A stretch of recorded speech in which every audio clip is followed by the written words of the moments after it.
Hello, good evening. Welcome to Rangers Radio. Join myself offshore on the show tonight. It's GB and Bridgeman, and we'll be joined later on by Jaffa. Evening, GB. Evening, Ox, and a pleasure to be on with the Bridgeman tonight. Evening, Bridge. Oh, good evening, Ox there, and good evening to your techie team in the background there. Old Foxy and Old School Blue. GB is going to carry me. I hope your shoulders are well up tonight, pal. And I just say to all the Rangers fans all over the world, particularly Rangers fans on here, Rangers Radio. Good evening. Welcome to Rangers Radio. How are you, GB? Good, mate. Just plodding on. It seems to be that when I leave yous, the next minute there's breaking news all over the place. So maybe I should leave yous more often. Breaking news? You sure it's still Breaking Bad? Maybe. Well, good and bad, I would say. Yeah. What do you make of it? Obviously, changes at the club. Do you see it as important, or are you more interested in stuff on the park, or do you think it's all important? To be honest, Ox, I wasn't like the Wilson one. Probably was the main one I was wanting changed out. But Robertson, I wasn't too fussed either way. To be honest, I just wanted the negativity to go away, and I think the club have done well with kind of tidying everything up for the summer ahead. You know what I mean? Because it has got to be an important summer, and I think they've made the right choice. I think Bisgrove is a more capable candidate to step up to the mark, and it will be interesting. Like I says, if he can be successful where he's already been, then if he can bring that success to his new role, then all the better for Rangers, Rock. So, yep. John Bennett's putting his stamp on the club, which is great. Aye, I think some of these discussions that took place, I think they've all been they've not been done in days, they've been done in months, mate. I don't think it's some of the discussions. That's my own thoughts. I've nothing to back that up. Bridgeman, remarkable start today that somebody pointed out to me. This is only the 13th time we all played them in a semi-final in the Scottish Cup. It's remarkable, really, isn't it? No, it is indeed. I wouldn't. See, if you say that to me honestly, I wouldn't believe you. Because I think we've played them in a load of things. Then you forget there's a lot of finals we played them in. You know. No as many as you think. I'm saying you went through these stats with me the last time, so I must be getting mixed up in my mind with the Scottish Cup and the League Cup. Aye, you maybe think a lot of games, but just the Scottish Cup. That's remarkable, really, GB, in it, when people with Scotland would think that the two would get to the semi-final every year and meet each other 50% of the time. Aye, Ox, it's actually amazing, considering the power of the two that we've got with the quality of play and stuff like that. You'd think that what it says it would be a given each season, but it just shows you the smaller clubs are seeing these kind of opportunities to progress in the cups, and that's probably where their league campaign lies in a sense, isn't it? Like that's where they see their silverware. But maybe. Because they do seem to. I mean, like St Johnstone, you mean they seem to pull it out of the bag and they get on a wave and stuff like that. So maybe that's where it all lies for them. 5 times in the last 8 years, GB. So when you think about it, before that, it was only 8 times in all the years. You would think, you'd think 9 in a row would be the 9 in a row times, Ox. You would think that would have been rife with it, but it just shows you, isn't it? It's a cracking start, but I'm very, very surprised with it because, like I say, during Walter's time, you'd think they would be meeting nearly every either semi-final or final. Doesn't happen as often as you think. Isn't it? Remarkable. Right, you getting the battlefield we're on, Algin? That's you, Bridge. Oh, sorry, pal. Sorry, GB. I thought old Garrett's come in. I was talking to you. I was ready to jump in there, Ox. I was ready to jump in. Where's old Garrett? Oh, yes, old the battlefield on. Well on. Old Gin. Old Gin, fair enough. When you get the battle fever on, I feel sorry for Mrs. Bridge. Oh, no. She just tells me to shut up. Away you go, you idiot, and all that nonsense, you know. She knows me too well, as I say. She knows me yes. She should get more pension. She's had a lot to put up with, GB. By the way, you just sound like her. You have any idea how much I've got to tell you? I'm sitting in the bedroom in the house with two computers and a laptop, using the laptop to talk to you guys. And they think to say, why am I not using a computer to talk to you? Well, I remembered that through all that nonsense before, and the headphones didn't work right and all that crap, So I just got to do it. Just leave it. Banished to the West Wing. GB, don't be fooled. The West Banished Wing, to the West Wing. West Wing. With a 100-inch telly sitting there waiting for him. That's not slightly true. When me and Southside were in, we were having a go in the cinema chairs, mate. We measured it, and it's actually 95. Just under then, eh?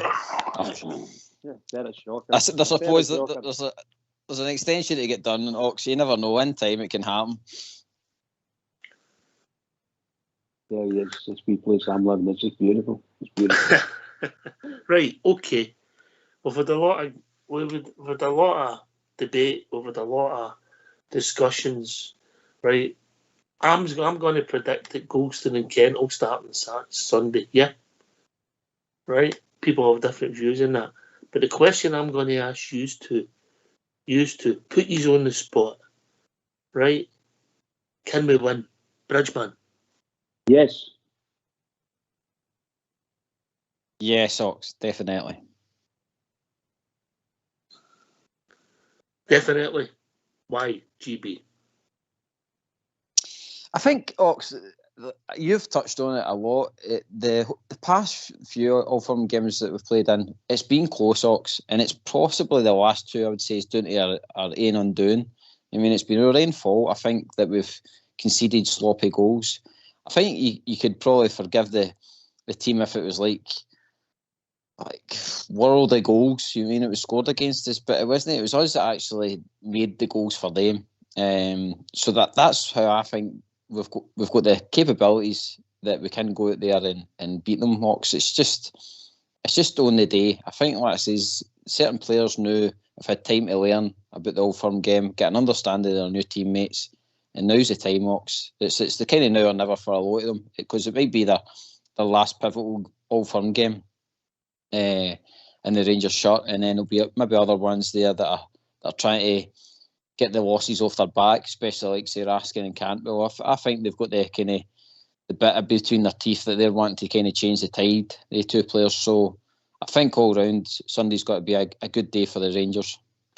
I love it, GB. I love it. Bridgeman, I'll give you my rationale, then you can come in, mate. Yeah? Right, pal. No problem. All right, I've had a think about this, and I've thought back at the two games. Right, listen, the first game at Parkhead, we were atrocious, going through a slump. Our goalie had a nightmare. We deserved everything. In fact, if we're being honest, 4-0 might have flattered us. The next time we played them at Ibrox, mate, we should have won. Yeah? Then we play in the cup. I think the manager got the team wrong. We played guys that weren't fit, tried something that didn't work, it bit us. Even then, when they got it back to 2-1, we should have got another goal. And we were the team in the ascendancy, and we pounded them, and we had them at 6s and 7s. Now we weren't scoring goals, so that gives me cause for confidence. Then I look at the next game at Parkhead, we lost 3-2. Did we deserve to win? Maybe slightly, but we didn't deserve to get beat. And I think some of the things we're reading, you would think you were playing Real Madrid for the 60s bridge, and it ain't true. No, you're absolutely right. It's not true. And yes, I think when they got their third goal, the last game they played, they got their third goal. Well, you know, they were lucky. They were a very lucky team. They got 2 goals for absolutely nothing. Absolutely nothing. And we were a far better outfit than they were, and had played quite well within ourselves for a big chunk of the game. I just don't see it the way they see it. But I'll tell you what, there's one thing about that club over there. When they win, they don't want to rub it into you. You know, they want to come out and do a lap of honour when they beat you, you know, in front of your face, you know. That's what they want to do. They want to come out completely triumphant, you know, when there's play and everything else about them. Wasn't there. Not for me. And I believe sincerely, we need to pick our game up, of course. We can't play like we did against Aberdeen. We just can't do that. No, Otherwise, I'd we'll get accept murdered. that. Listen, if we play like we did against Aberdeen, we'll get beat, Bridge. Oh, 100%. By a Yeah. lot. By a lot. So we need to come out and start and get playing. And I have to say this once again. I have to say this. If he's playing, Ryan Kent has to lift his head up and take control of where he is and who's running about him. He needs to do it. He needs to get a wee bit magic, get his magic feet back in again and do the business. Have some shots at goal. Nothing to beat it getting a shot close to the goal. We maybe no score, but get hit the post and make the goalkeeper make a good save. It's good for the confidence. That's what he needs to do. And I hope, and I mean this sincerely, I hope Alfredo, who was playing against Aberdeen, doesn't ever play for us again. Certainly no that kind of form. Shocking, just shocking. So there's my thoughts. If we can get sorry. No, carry on, Bridge.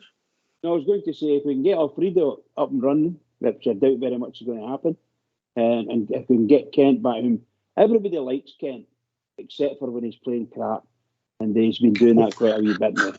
I hope Southside's not listening, Bridge. No, but don't get me wrong. There's a lot of guys just can't cope up any longer with it. He's been doing it for such a long time. I think he's a smashing player. He's a real talisman for us, but something's happening to him, and I don't know what it is. And it might be just a lower. He's not kicked. He's one good performance this season. It's very poor, very poor. So he's got a huge task ahead of him. He's got 2 games against them, and he can finish. He's going to finish up at Ibrox probably. He can finish in a real high, beating them too. Walk out the front door a hero. That's all we're asking. Walk in the front door. So you can always walk in the front door a hero, GB. Yeah? Don't walk out the back door. Aye, I think, I would, more so Ken, I would like to see him be walking out that front door and then welcome back at any time. I think Sunday's probably the perfect game for the team, because I think as much as we all wanted the Aberdeen performance, I think they all in their heads know that the league was probably there. Ox, knowing that there's only kind of one game, a couple of games before they're crowned the so-called champions. I think this game's actually got to be really good for our team, considering they all know that it's a do or die kind of game. It's just need to leave it out in the pitch, like Bridges touched on. Kent and Relish can go out in a big high if they put in a performance. And like I says to you about the new boys in the team, I think they'll be wanting to change the tide, how things have been going, especially Raskin. I've seen his interview the day, and the boys fair up for the fight and wanting to change how the landscape's looking now. So like I says, I think it's perfect for the team, perfect send-off for a lot of the players as well, if they can just get past this next stage. And I think, like you say, Ox, all the confidence should be there for them to know that they can match Celtic at least. You know what I mean? And just if they cut out the silly mistakes, then the game will take care of itself. Yep. If we go back in the last 2 league games, right? I'm accepting, and I think we all accept that we didn't deserve anything for the semi-final in the League Cup. Is that fair, Bridge? Over the piece. We had one spell in it in the second half, but over the 90 minutes we didn't deserve anything. Is that fair? No, I think it was a deserved victory for them. Yes. But when we look at the 5 goals we've lost, yeah, the 5 goals we've lost in the league. The first one, Morelos, then it was into Tav with the slack pass, and then the guy danced through, shot herself in the foot, 1-0 down. 2-1 up with a couple of minutes to go. A comical bit of defending. Ultimately, I think Ryan Jack carried the can for it. And then we blew that. And then it's 2 each. So there's 2 goals. Real bad mistakes. Go to the league game. Their first goal was okay. Yeah, it was a decent goal from an attacking point of view. Yeah, we could always do better defending. And then the next 2 goals. So they've scored 5 goals in the league games. And 4 of them have been howlers. We just need to cut out the mistakes. As you said, cut out the mistakes. 100%. 100%. Yeah. Right. So we're going to ask the listeners out there, can we win? And let's hear from you. Why don't you give us a call on 0141 356 1972. It's your show. It's your platform. Let's hear from you.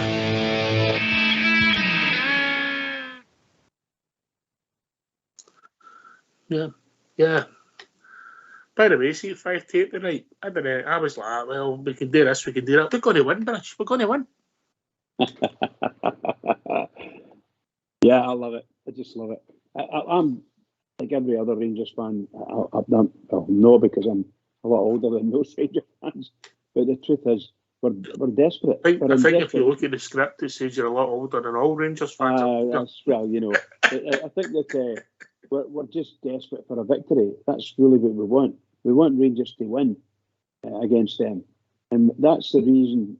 That's the reason for life itself, is to win against them.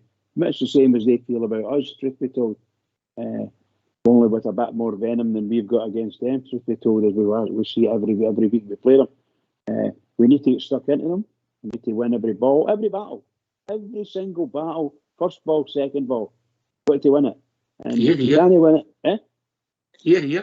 Yeah, we've got to win it. That's what football's all about. But you need really, really good, find this sincerely, you need really, really good midfielders to be able to get the ball, either pass it on or run with it and play good football. It's very difficult things to do. There's an art in it. You've got to be able to do it. You need to cast your mind back to the Gascoignes of this world, Stuart McCall, people like that. They did all these things. Just wonderful stuff. You've got one that knew. I don't know whether his wee legs will take him, as Stephen Davis, and you know he is or was an absolutely fantastic midfielder for us, and that's what we're looking for. We don't have anybody like that other than him, I think. So we need to get our head on X together and do it. The young boy that's came from Norwich, Cantwell, I think he's a wonderful player. The young lad that's Belgian, we keep taking him off, and I don't know why. He's no fit, Bridge. He's no fit. I'm just going to say it. Maybe he's running. Maybe his legs are going. You know. So he's no used to the full run of Scottish football. He needs a really good pre-season under his belt, and then he should be okay. Right. Hopefully, if he's got any issues and whatever it is, I think it's an ankle problem. That I think that it was precautionary how we took him after the weekend, GB. Yeah. So hopefully he's firing on all cylinders this week, and hopefully whatever he's got disappears, and we don't have somebody with another injury. I don't think I can take it, GB. I don't think I could take it, especially with him. I mean, he's that guy that we've been shouting for, that signing, like to do the dirty work and being able to turn and go and drive up the field and all that. And God, if he ends up having to need an ankle operation or something like that during the pre-season in this, Carol, and then like you say, Zox, I was packing up the bags of noob because it's been terrible. And by the way, see if it is, then we need to. In the summer, we need to seriously either look at the training regime or we need to look at the medical side of things, because something's got to give here. As much as we've touched on it, Ox was saying we've been unlucky with knee injuries and hamstrings and all the rest of it, but I mean, there's got to be something in it where, like I says, when you compare it to the 55 season, I don't think we had a player out no longer than a month during that season, and it was because we had a good doctor and a good medical team that was managing each player through every single game. I mean, and I think, like I says, it's seriously being looked at if it's going to be an issue again to the end of the season. Depends what they are, mate. It depends what they are. If somebody kicks you in the ankle during the game and you end up with a problem with it, the problem is the medical staff, the fitness coach, Bridge, they can't be in about that, can they? No, they can't, Paul. The sort of run-of-the-mill injuries you get when you're playing football, particularly heavy games, you know. You're going to get knocks on the ankle continuously, knocks on the shin just below the knee, which can have a detrimental effect to the knee. And these are the knocks, these are the heavy stuff that matter when you're your fitness. If you can get through these and be fit, you should be okay. But really, truly, some of the stuff I'm watching on the telly is just unbelievable stuff. The amount of times that players go in deliberately, now I'm not kidding on, they deliberately put over the ball halfway up the shin, you know, real leg breaker stuff, you know, and you see that all the time and nothing happens to them. Nothing happens to them. No, you know, you'd have to look at it, GB, you'd have to have all the data in front of you, how the injury happened, when it happened. Is it a contact injury? What was the diagnosis? How long was it out for? How long was it actually over? Somebody need to get through all the data, you know what I mean? Mm-hmm. No, I Yeah. totally get it, Ox. I think, but I do think though. See, when we had that doctor, I think he was very proactive with injuries. I think he had guys. It might have been the coffee for all our new listeners. The coffee, possibly. But I think that what I says, Ox. I think that doctor was very proactive in catching injuries, picking up things, getting boys to specialists within a couple of days and all that kind of. And I think he was very on top of things. And I think that side it has slipped a wee bit this season, Ox, without him. I mean, I think he's been a miss. And it was when I heard he went to Leicester, I really didn't want him to go because he was still, even during the kind of European run, Ox, he was right there next to the team, getting them by and stitching people up and all the rest of it and getting them back on the pitch. So I think what it says, it's something I would hope Michael Beale's and Tappy, because he's got to need that same kind of management through next season. As much as we might sign a lot of players, we still need to keep them more fit and healthy on the park, Ox. I'm going to put it down to we just need a bit of luck, Rich. We need. I don't think it's just a bit of luck. We need quite a lot of luck to run with. Maybe some luck in some of the referees' decisions. We need that because you always need a wee bit of luck to get you over and keep you ticking over. But some of the decisions against the Rangers players have been absolutely shocking. It's as if Rangers were just waiting there. We're a brilliant football team. We go out there and we play a passing game, and all of a sudden you find out you could take a bet with yourself. Who's going to be the first person to book? I know one thing: he's probably wearing a blue jersey. So there you go. It's not going to be the other mob. You think sure as shooting, and shall we say that wee boy Cantwell. Aye, he's getting booked every week now. He plays like Terry Hurlock, but didn't he? Aye, but what's he? He's the smallest man in the park. Why is he getting booked? He's about 6 foot, isn't he? He's no the slight. I mean, he's not a big heavy guy jumping in there and batting people. He's getting booted all over the place, Anyway. What you're saying is people are trying to break his leg and he's pulling their jersey and he's getting booked. That's exactly it. Exactly, yeah. Get it? A wee tug, Of course, that goes with all the players and the Rangers decisions. But listen, that doesn't take away from the point the GP's made about injuries. GB, I get your point, and I'd be really interested to see the actual data on it. It's just like I say, even the Tom Lawrence situation, it was going on and on and on, and I think it was always a decision saying, we'll hope that he's back and stuff like that. But again, I think under that doctor, I think he would have made the decision for the club. I think he would have just said, no, we're just going straight to get surgery done and get you hopefully back before the end of the season, rather than leaving it just lingering. I think, like I say, he would have nailed that. I don't know that, but it's just... You're speculating. Have you got a feeling? Have you got inside track? Have you got clubs? That GB's always speculating. Always. I had one of the... What was the doctor's emails. Waller. Isn't it? Which doctor? No, which doctor? For God's sake. Oh, come on. I just think... What was his first name? Joe? Just in case you'd have posted him up your wall. GB, don't beg, right. I just think he was part of that team. See the way he even caught the bug of the Rangers as well, Ox. I mean, see when you seen them celebrating 55, he was right in amongst it and all. I mean, I think I say he was a bit of an unsung hero in it all, and it was again came with highly recommended for Gerrard and all that. And I just don't think we've replaced him. To be honest, you've no heard anything like that. Like when he was getting brought in, Stephen Gerrard was on doing interviews about the guy. I mean, and when he left, it was kind of just, well, he's out the back door, we'll see you later kind of thing. But that's because we were in a different place. That was news then. The news has moved on. We wanted, we were low, we needed something. Everything was positive, you were building momentum. Whereas we're in a different place now.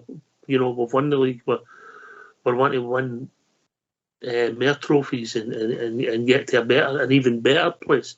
When you think when Gerrard walked in the door, we were in a completely different place and it was all fresh and new. It was similar not quite the same because of the players we were signing, but there was similarities to Souness coming in, Bridgman.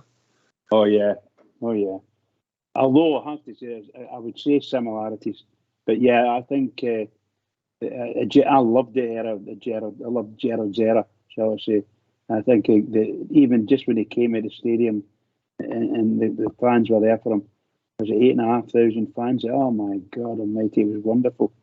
You saw this guy still smiling, baby face, walking down there with as trim as you like. I think, give him a strip, for God's sake. Get somebody in that can play football. And that's what I loved about Souness.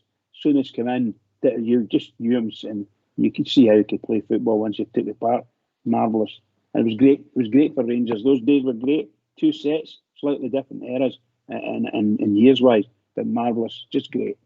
Oh, you make me dream about these things now. Come on.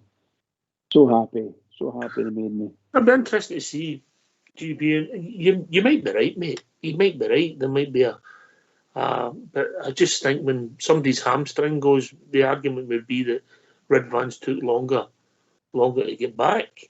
But without knowing the details, I mean, we've no right to know the details because they're private medical stuff for football players. You know what I mean?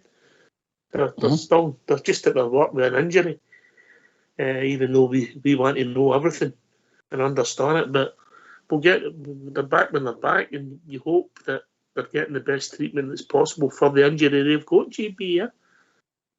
Aye.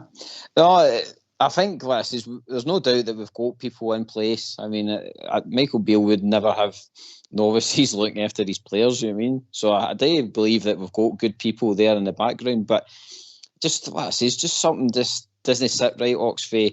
Gone from one extreme to the other. We've went for practically no injuries one season to gradually, like the following season, half and half, couple of injuries, and then to this season where it's been nearly half that team's been obliterated with injuries. It's gradually got worse, if you know what I mean. It's no got better, and like I says, there is a question mark here that why. I mean, is like you says, you can go into injuries with serious injuries, knee injuries, hamstring injuries, one of the worst ones you can get. That ankle injury with Tom Lawrence and all the rest of it. But let's say guys out for like if every one of them were happening and every one was a hamstring, yeah, and you'd be looking at your whole sports science, the warming up's rang, my training's rang, you know, but it ain't. That's how I'd like to know the data. But hopefully we get a bit of luck and we. Can I ask you guys a question? Yes, can I ask you a question just on this particular subject? How come Rangers got a massive, long injury list? And you look across the city and you don't see that. They might have one or two, but they got nothing in the injuries we've got. If I dare say, go right through the whole season. And we have a massive amount of injuries to players, sometimes repetitive, you know. But I never see that over the side of the city. I just don't see it. Yeah, you read different papers with me, Bridge, and watch different things on the telly. I couldn't tell you how many injuries they've got, GB. I know it's. I don't think that's advertised as much as what's really happening behind the scenes, Ox. Ox, like says you did touch on points there that it could just be totally down to bad luck, but I don't know. Without having all the information, I don't know, mate. You might be right. You might be right, mate. See the Cholak injuries and the Golson injuries, Ox. I just feel as though. That says with the previous way things were set up, I think either these guys would be straight to a specialist, or I think it would be no holds barred. They'd just be getting told, right. I think the muscle injuries, mate. You'll get them in a season, mate, and you'll get them. You book for 3 weeks. You book for 2 weeks, depending what it is. You book for usually 6 to 8 weeks with a hammy. Mm-hmm. You know, all these things are. You know, they've got muscle injuries. I think Connors is a hip flexor.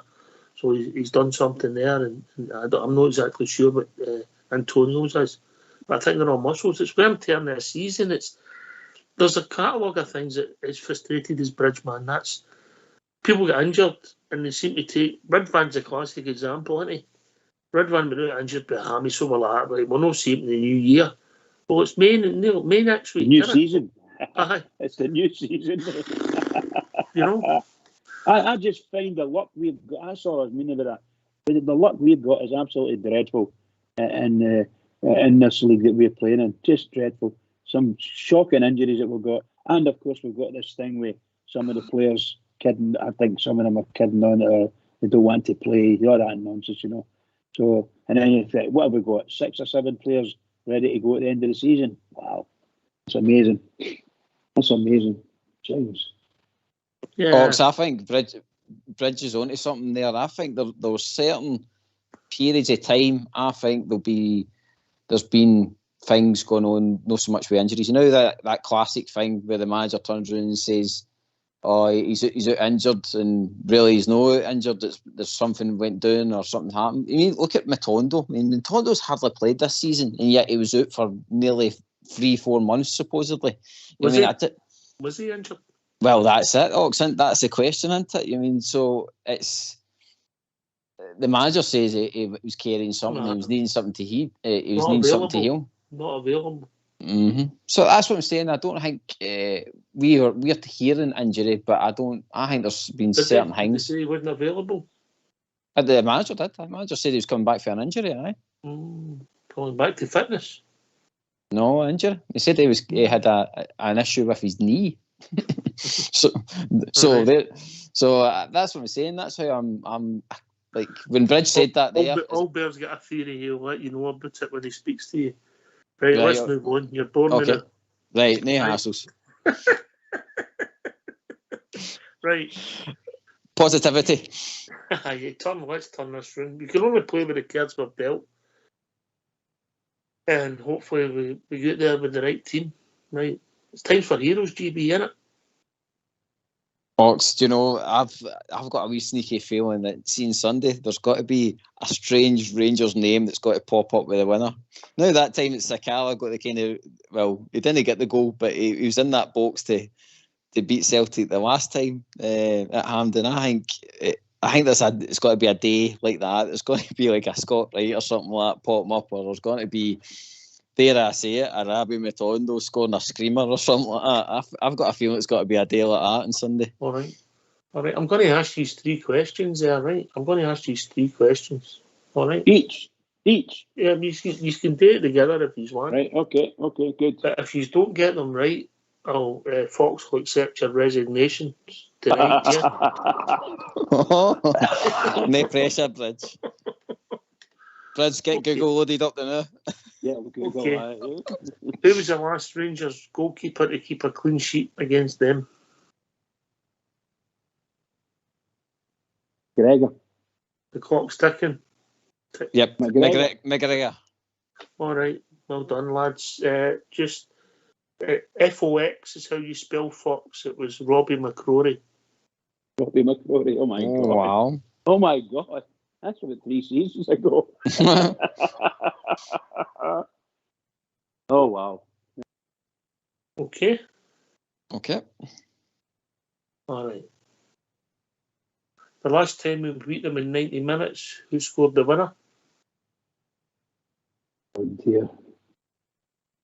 90 minutes. Use a Ranger radio panelist. 90 minutes. Philip Hollander. Well done, GB. Not Bridge. Again, I'll go. No, your resignation's getting closer and closer. Fox has got the pen out and everything. Philip Hollander. Right. Yes. The last time we beat them, who scored the winner?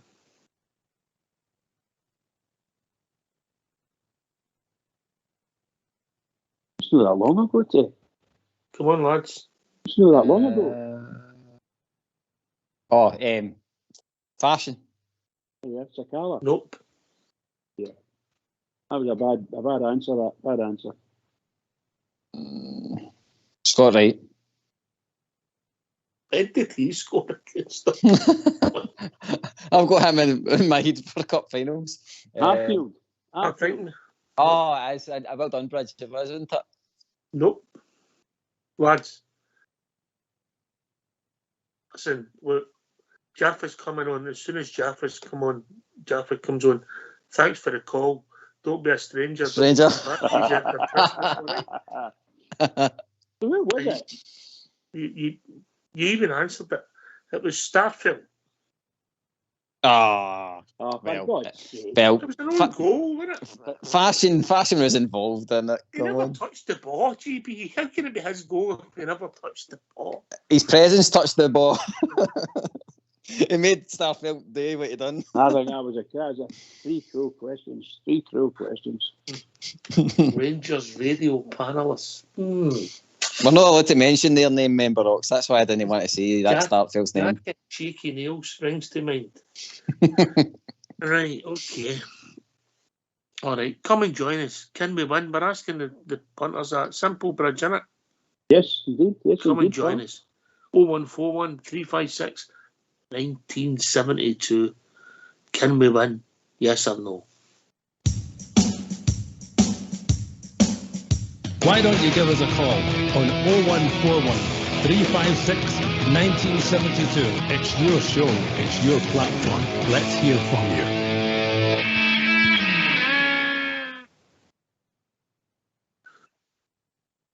Okay, obviously, we asked the boys the great debate last night. What his team would be, you know. What are you thinking, GB? How do you see it? Right, I'm just going to go on like the two boys being fit. So I would say it's got to be McGregor, Tav, Golson, Davies, Borna, Raskin, Cantwell, Lundstrom, Ken, Morelos, and Tillman. That's, I think, who the manager will go with. Okay. How are you playing that then? Where are you playing Tillman? Just as close as possible with Morelos and Kent doing his free role as usual. And where's Cantwell playing? Cantwell's doing that kind of floating role as well, going out to the right, middle. You know, in that. See, the thing is, Ox, they move about that much that you don't know what role they're really doing. I must have missed that at the weekend. Aye, the weekend. But when Kent's been in a team with Cantwell and Tillman, they seem to always just be moving about. Like, you would honestly look at it starting off, it's like a 4-3-3, but it ends up Cantwell's actually more as a right winger half the time. Tillman ends up going into the middle. Morelos keeps coming deep, and Kent's being Kent, just either on the left, middle, back, supporting the defence, you know, and that kind of thing. It's I would rather it would be a wee bit more structured, to be honest, Ox. But I do think that's the kind of team he's going to go with. Don't think you'll be far away. Don't think you'll be far away with that. You know, I don't think you'll be far away with that, Bridge. Do you? Well, I would go with that team, definitely. But the one exception, I think I would put in Big Suter instead of Davies at the back. I think Davies is. What's your rationale there, Bridge? I think he's struggled with confidence, to be honest. And it's going to be such a tight game and a tough game. And all he needs to do is make one wee stupid mistake, you know, and his confidence will just fall apart. So I'd rather see Suter on. I'm not a great fan of either of the two of them now. So, but I think it's for me, that's who I would go with. I would go with Suter instead of Davies. GB, you thought about that? Did you think about it? I did, Ox. I just don't know if Suter will. He has said in his press conference that he'll play anywhere. You know what I mean? I think it just depends how Davies has showed himself in training this week. Has he showed the manager enough that he's ready to take on the challenge for Sunday? Here's a question for you, NGB. Question for you: do you think you pick a team based on training? Body language in that, Ox, you mean, as well? Never, not a hope. Well, you think about it, Ox. Like, say he's had a bad game there against Aberdeen. If he's in training, he's not showing it. He's not showing commitment. He's not in the day kind of roles where they try and win these wee mini games and stuff like that. If he's not really in about it, Ox, he's not showing the manager, then I think that would sway the manager's decision. I mean, I think if you've seen John Suter in there wanting to win every ball and win every game that's put out in training and stuff like that, then I think I would, like, the manager would be weighing it up going like, well, Suter seems more up for this, and considering how the two of them have been playing, it might sway a decision, Ox. No, it's only my opinion. I don't think you ever pick a football team for training, Bridge, do you? No, not necessarily from a whole team perspective, but there are players that like to show. Sometimes coming like back to show coming back to fitness, and you're looking at somebody's fitness. Maybe I get yeah. it. But I think there are times when the training is very important, and important that the player or players in question show that they are ready within themselves. They're ready and ready for the team, and that sometimes that can be shown a bit easier at training than actually on the pitch. But then it's a sort of trust. It's the manager to trust in the player, and that's what you've got to, somewhere along the line, the players have got to show that they are good enough and make the manager trust them.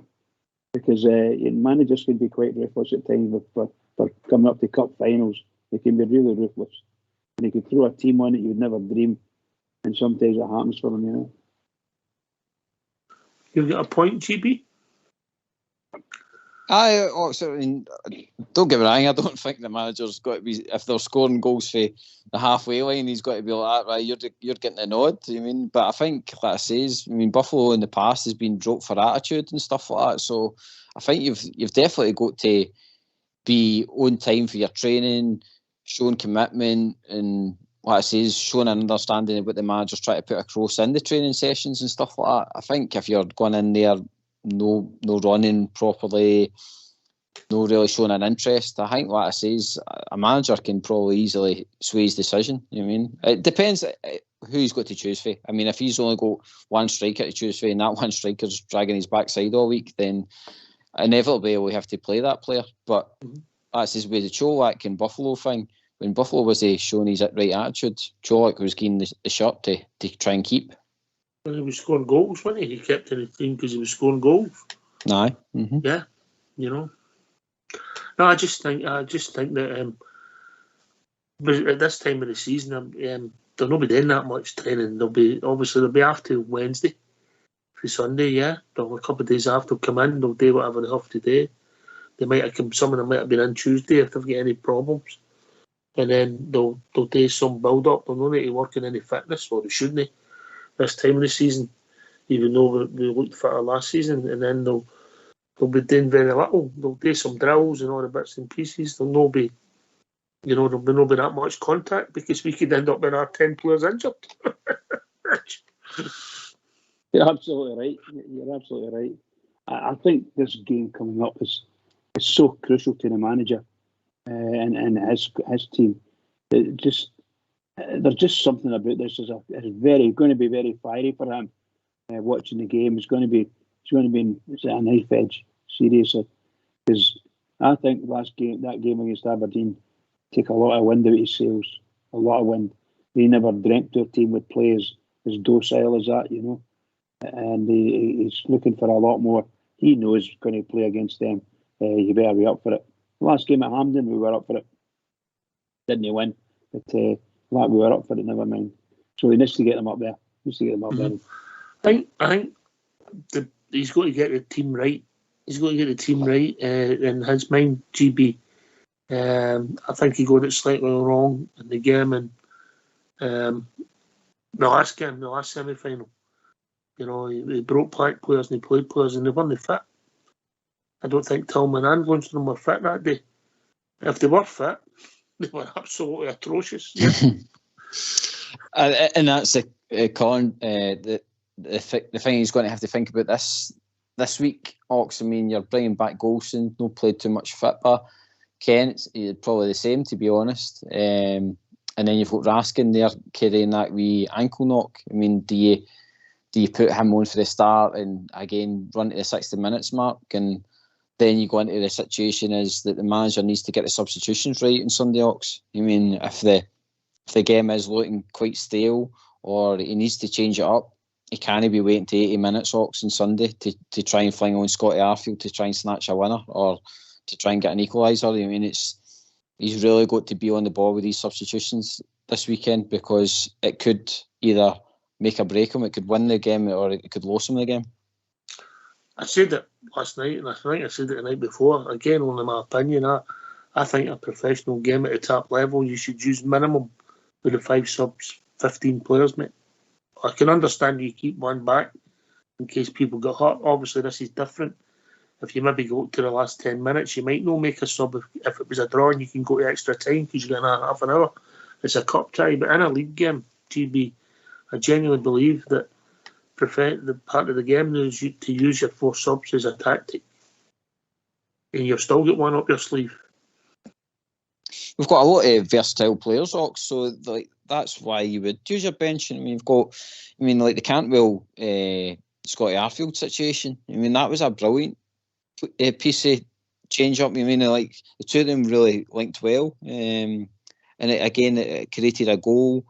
It was dragging players all the other part and stuff like that. So what says that if it's done at the right moment, I'm not saying Scotty Arfield's on for 55 minutes or onwards, you mean? But what I say is if you're giving that guy 25 minutes and they change the shape a wee bit and it allows Cantwell to get up a bit more and Scotty Arfield can do the dart and runs, then it could, what I say is, it could flip the game in its head. I just hope he gets the moments right. I think, again, between that and getting after a good start on Sunday is going to be really important, Ox. He's got to get that shape right, because see if I see that mob across the city run down the wing and hit a cross ball into the box and it gets a tap in, then I'll go off my head again, because we've seen this movie too many times, and if you can't learn before now, I think you touched on it as well, Ox, that the players won't be doing too much, because we've played Celtic that much this season that there should be a perfect understanding of the tactic, how to beat them now. And what I say is all we need to do now is go out and execute it. Just individual errors, mate, is a big thing for us, Bridge. Individual errors, mate. Bridgeman. GB. Sorry, pal. I didn't mean that, you're honest. I didn't mean that. Ox, can we get your team, mate? I just wanted to see where you want to go with the team and how you want to see Tillman and Cantwell play, because it seems to be a thing that people don't really think the two of them can play together. No, I think they can. I just think that it's difficult, because I think their ideal position's the same position, playing in between the two strikers and having a free role. And I don't necessarily think either of the two of them are suited to the right-hand side of midfield. That's the Albert position, as I call it, has one that we can't fill. So you play them out there, and I don't think you get the best of them. If I was doing it, your team, I think the manager's team will be close to your selection. But Tillman would have a role for me. Out of possession, he has to get close to their return quarter for them, yeah. So they get him close to him. And close to him and stop him playing out of possession. That's his first role. And you give him and you tell him, I want you to give me everything you've got for 60, 70 minutes. Yeah? Everything you've got. Yeah. Cantwell would be more suited to playing the right of him than I think Tillman would be play out there. I think he'll bring back Brian Kent, and I feel sorry for Fashion Sakala, because if Fashion goes round that goal and scores, which he should have done, he did miss a sitter. He didn't have a great game on Sunday, but he impacts games, and I just think if you're going to get that shift out of Morelos, where you're just going through the motions, well, I'd maybe take him out and play Fashion up there and just go for it. Well, haven't we got? Let's be honest, GB, we've not got loads of options because of the state of our injury list. No, there's no option. And if it was, I would much rather, like you say, have Sakala for the start. But see, when you look at the bench side of things, like you're touching on, if you take Morelos off the bench to put him on, then I don't think it doesn't really impact the game. I don't think Morelos is a good substitute, to be honest. Whereas I think if you've got Sakala there, at least he'll come on with pace. It's one of the ones that we're kind of stuck with what we've got. And we'd have a more aerial threat if Golson and Suter were to play rather than Golson and Davis. Because I don't think Ben's influenced it in the attacking third. I think Suter's liable to do something, because he goes for it. He just goes for it, Big John, didn't he? Like Superman, Bridge. Actually, yeah, I think that's a smashing shout you said there, really. Obviously, Mr. Suter, we're all very hopeful that he's going to play. Whenever he plays well. That's what we're looking for. But I don't think he's played not too bad the last game against Aberdeen's maybe a better player, but I'm not happy with all of his games. He needs to me, he's got to step up. He's a full-blooded professional now. He's got a huge platform, and this is nothing bigger. Scottish Cup semi-final, Scottish Cup semi-final, playing against them. Nothing bigger. He's got to come out and show it. And I think the manager will be hoping we all do it, all the players do it, and let's see how his tactics work out. What we don't want is a manager coming after it full time and saying, "Oh, the players did well, but they never did everything I wanted them to do," or words to that effect. And I don't know if our manager would say that, but I don't want to come up with egg in his face. He's got to have a good team, get it done. In his mind, he's got to get it done as well. This is how I'm going to play, and I'm playing to it. And I agree 100% what you said, Oxtear. Use up all the substitutes you can. Never leave some people sit on the bench for the whole of the game. No, except one, maybe a goalkeeper. But no, just no right at all. Just get it done, and everybody get tore in. Give it 90 minutes of your life for your club, and go and do it, because you can do it. We're sure we can beat them to the ball. We're sure we can score goals. But what we've also showed them is there's a lot of mistakes in us, and they nearly always pick up on them. Yeah. We have to. You make your own luck, GB. You make your own luck, yeah. Aye, Ox, and as you've touched on, that would be down to actually playing Suter, because Suter is a bit of a no-nonsense defender, and like you say, he is a bit of an aerial threat. I mean, I watched Motherwell against the mob across the city, and see, when you watched Motherwell, it was simple, Ox. It was simple defending, and I think Rangers really need to kind of take a wee foot their book in that side of things against Celtic. Don't be trying to take the ball down and play the nice pass out. Just deal with the ball. I mean, like, I think a lot of the time we do cause our own downfall because we're trying to play that kind of pep football where we play out all the time. No, just play the Scottish game, what it is. I mean, and just bump the ball up the park and reset. I mean, do nothing fancy. I think the problem with that is the way Alfredo's been playing at the moment, mate. The ball's no stick, and if you don't, if you're going to do that and you're going to clear your lines, you'd be as well with Sakala with pace, mate. Yeah, 100%. Then you'd be trying to put it over them and turn them, yeah. Because Alfie's not getting behind them anymore. He's just not doing it, and he's not doing a lot. If I've been honest, listen, I've liked Alfredo Morelos. I don't want to, I've enjoyed him ways. I think the ship sailed, and it looks as if he's. I don't want to insult him, say he's going through the motions, but hopefully he can be a hero on Sunday for us and make us all eat with words. But at the moment in time, he's not been great, if I've been honest. I know he scored 2 goals against St Mirren, 2 good, decent goals, but even then his performance wasn't brilliant, was it? Bridge? This is a huge platform, Oxtear and GB. This is a massive platform this weekend for people like Ryan Kent, if he's playing, and all the boys that are playing, but particularly those two, Ryan Kent and Alfredo Morelos. If you want to get out in a bang, your game's going to be shown all over the world. What you don't want to do is go out there and play like an idiot. You want to be able to go out there and play, be a good player, the good player that you are, and give it your best, because somebody will definitely give you the money. Ryan Kent's looking for a really good obviously contract. He needs to do something on Sunday. It's just as simple as that for me. Just as simple as that. My gut feeling says that the deals are done, Bridge. But then again, I thought we might have thought that if you'd asked me that this time last year, it'd be Goldson, you know what I mean? If I'm being honest. I know, pal. I know. Aye, it's going to be interesting, and obviously some people have got it's a waste of time as turning up, but when you actually dissect the last 3 games, GB, we should potentially maybe 1-2 of them, Well, you think about it, Ox, like, say, the Ibrox game. I mean, we went behind, but we came back into the game and we controlled it at 2-1. And if it wasn't just for that ricochet that broke for their goal at the end, then we would have easily won that game because we were the far better team. Parkhead game, again, we go behind, but we bring ourselves back into the game twice.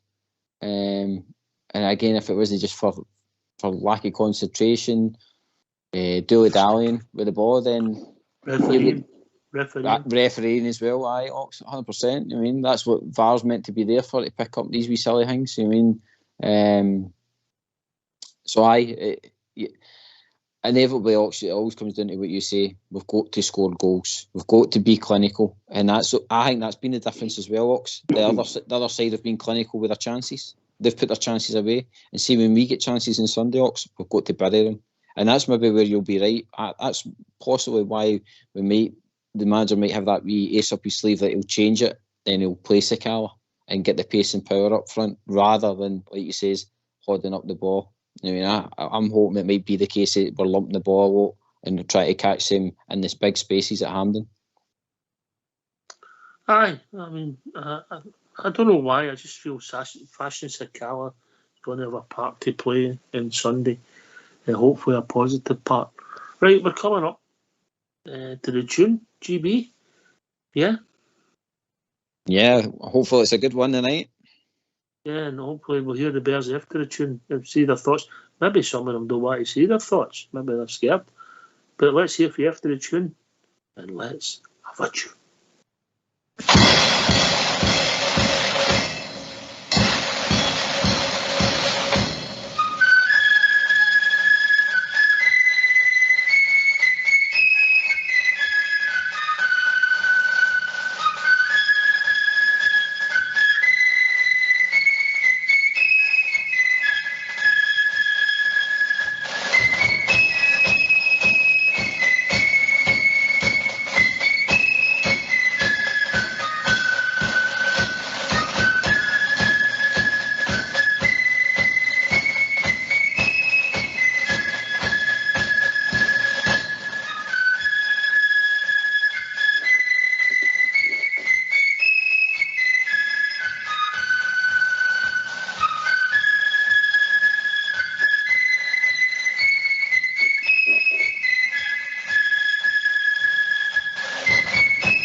Why don't you give us a call on 0141 356 1972.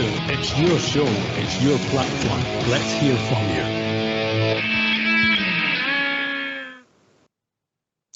Well, we've been joined by Jaffa. Evening, Jaffa. How you doing, Ox? Thanks for having me on, pal. No, good to hear from you, mate. Good to hear from you. That must have been a big cake, mate. oh, it was massive. I couldn't get out of the place.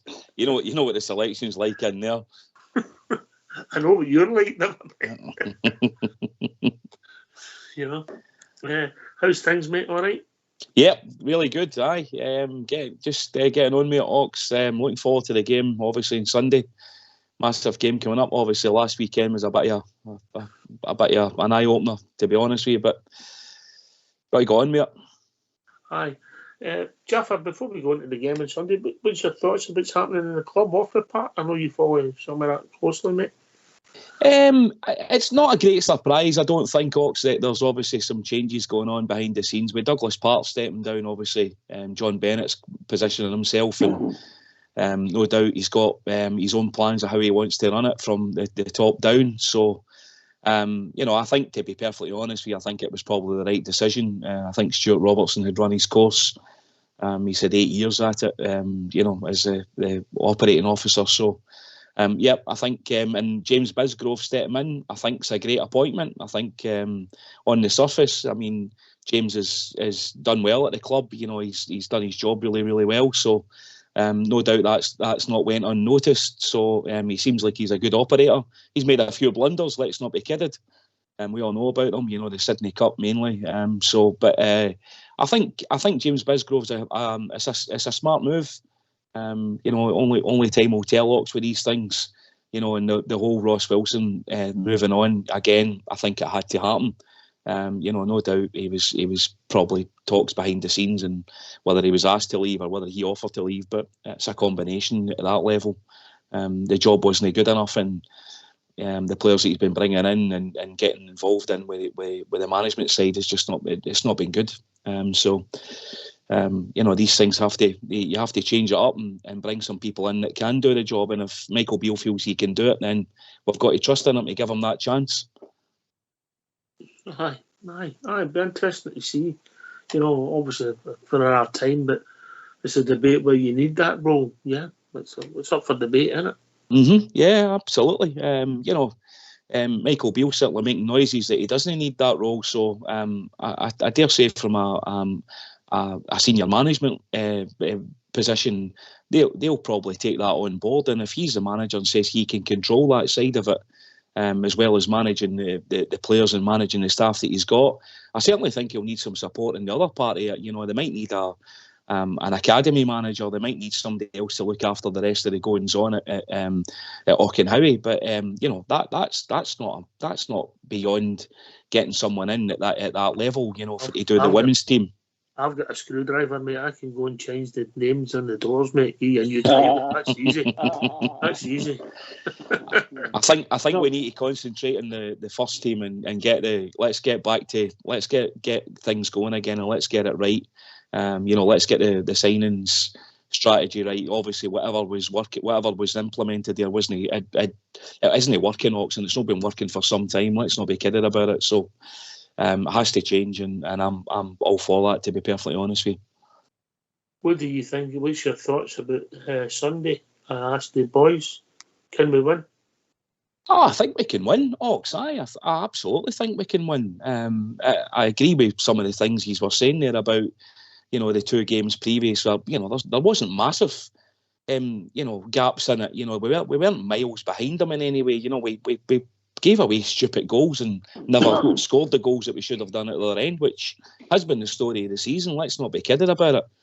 If you can show that up at the back in particular, then I think you're in with a chance. I think we'll always create chances, and they'll always give up chances by the way they play. So from that perspective, he's got to get his team selection right, Ox, and a lot of that comes down to, I just heard what you said there. It depends who's available and what's available, how many players are available, because I think it's coming down to that, isn't it? How many's he got fit? Aye, we haven't got great options, have we? No, to be honest, No, it's it kind of self-picks, depending who is fit. If Golson's fit and if Kent's fit, then I suspect they'll probably play. Golson's definitely come back from a previous injury and just went straight into the team and picked things up fairly quickly. How many weeks has he been out? 3 weeks. I don't think he'll have lost any sharpness in that period of time. So I think Golson, with his head and experience he's got, I think he would definitely be a starter. And by the way, incidentally, I agree with Bridge 100%.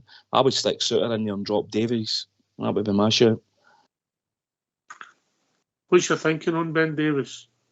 I up until 3 weeks ago, mate, I thought he was pretty consistent for us. He wasn't getting on flustered. I had a chat with Southside today, and I thought he'd about 15 minutes in Sunday where he just looked as if he'd shot. Running about half an hour at half time, mate, it looked as if he'd gone. That's the only way I've seen it. Everybody sees it differently. Aye, again, Ox, it's quite alarming because he was performing well, and I think even on the show we've been singing his praises as one of the kind of guys that looked as if he'd stepped up to the mark, and he looked good in a blue jersey, and he was putting in 7s and 8 out of 10s every week, even though albeit not spectacular, but he was putting in, those long reaching balls. He seems to have stopped doing that, where he's been, doing the diagonals. That seems to have got dropped out of his game. I don't know, Ox, and that concerns me. I'm not going to lie, because that's the kind of basic stuff that should be getting done on the training ground, and I'm not going to lie, starting to get a wee bit concerned at what is actually happening on the training ground, because we seem to be regressing again rather than actually pushing on. I know we've got a lot of changes happening, but the guys that are, still 70% of that those 11 players or those 15 players that are getting chosen week in, week out, they're going to be around next year. And that does concern me that we're not actually putting the effort in, because that's what it looks like to me. Do you think there's any of the players that maybe he might have thought was staying in the last few weeks, he might have changed his mind and he would take a deal for them, or take that first chaff and then get in the panel? I think there probably is, Ox. I think there's probably 2 or 3 that he thought he had their eyes, and I think they seem to have either just dropped off or lost interest, or a combination of both. I don't know. I think he probably would take offers, yes. Mm-hmm. GB.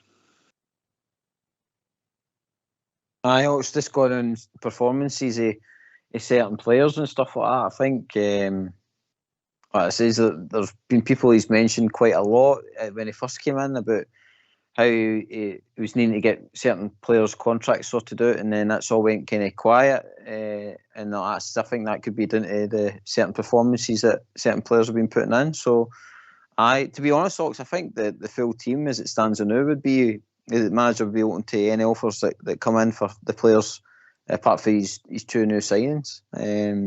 I don't think anybody's position safe now, to be honest, because the manager is looking to improve this squad, and I think if it's one out, then the manager will be quite happy to go and strengthen in that position that's made for it. Mm-hmm. Bridge?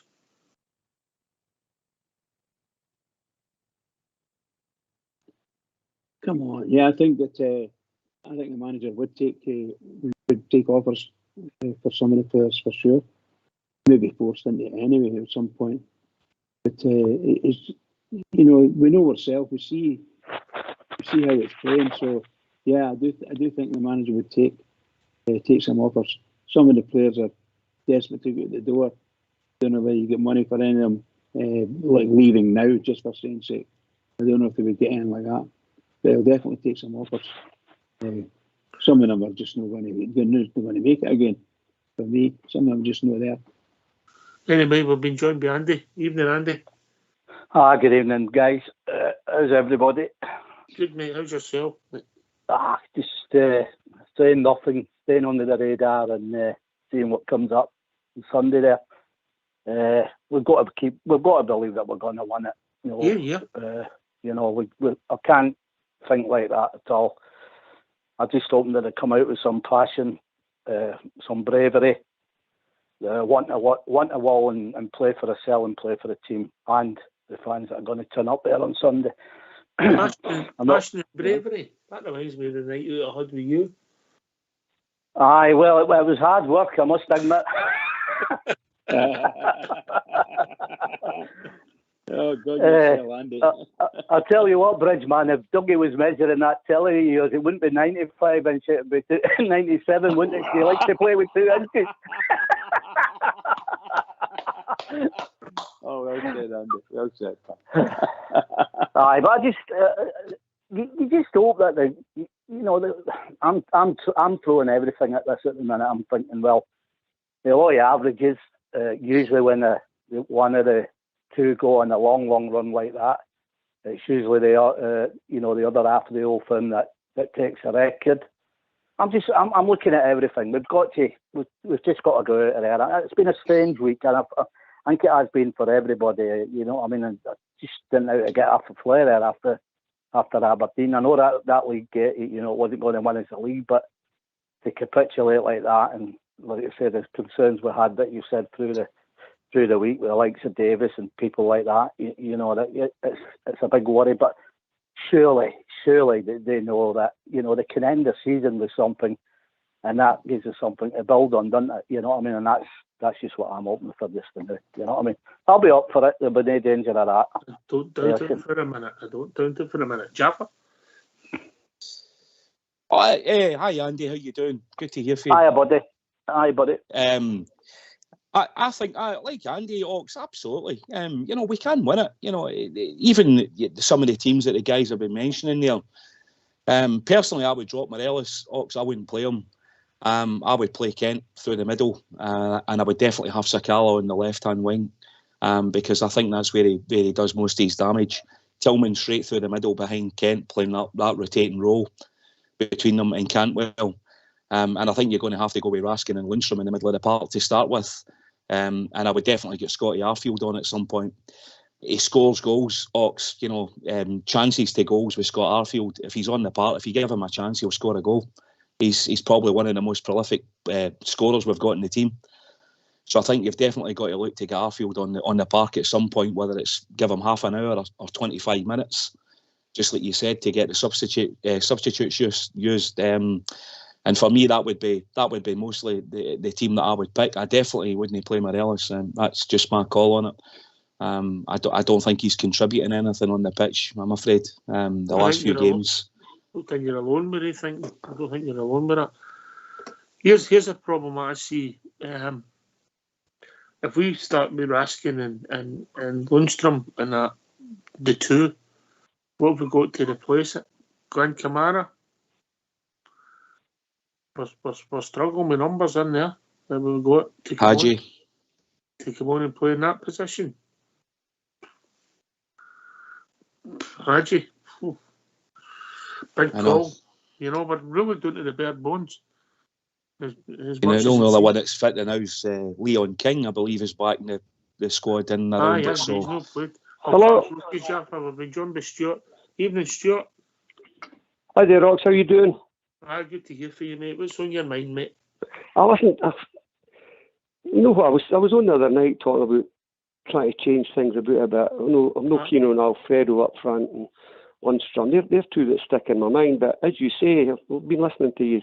There are not a lot of options on the table. No, but one of my main points is, I'll go back to the last cup final at Hampden. I seen the guys coming on, and they were a couple of years off the pace all round the park, especially against McGregor. You know what I mean? So I think it's a psychological thing with the team at times. And I sometimes get the feeling that Beale's too close to the players. He's friendly with them and he's this and he's that. There's no that wee gap. It's all right being friendly with the gaffer at your work type of thing. But if you're too friendly, maybe doesn't kind of push you a bit or kind of give you a row when you should be giving you a row. I'll give you a good example. When he was asked why he didn't change it, because it was obvious Lundstrom was struggling. And he says, I wasn't going to throw him under the bus. Do you remember that? Aye, he said something like that. I wasn't going to throw... After the League Cup semi-final you're talking about? Aye, the League Cup semi-final, aye. Right. Aye, he said he wasn't wanting to throw them under the bus. But what I would need to say, if I was Beale, I would try to get the psychology right before they go out in the park, because sometimes I think that's a problem. If I was Beale, I would address the sort of team and say, you know what, guys, I made a mistake the last time. I should have changed things sooner, but I gave you a chance. And what I would do beforehand is, I wouldn't tell them what the team was to start with, and I would hear a wee video going. And you mind when Rangers was at Parkhead there and we got beat, and Barisic and all that was walking out and they were getting abuse for the crowd. And Barisic said something to the crowd. I don't know if you've seen that. It was really quite intense. What I would do is play that, and I would say, you want that to happen again, because that's where we're heading. I would kind of try a different tactic on it, because I think it's psychological with the team going out there. They're kind of they've not had the rub of the green type of thing, and it's maybe kind of wearing on them psychologically, if you came what I mean. Good point you make about motivation. What I'll do is I'll take you the person who needs a video to help them get them going. Andy? No.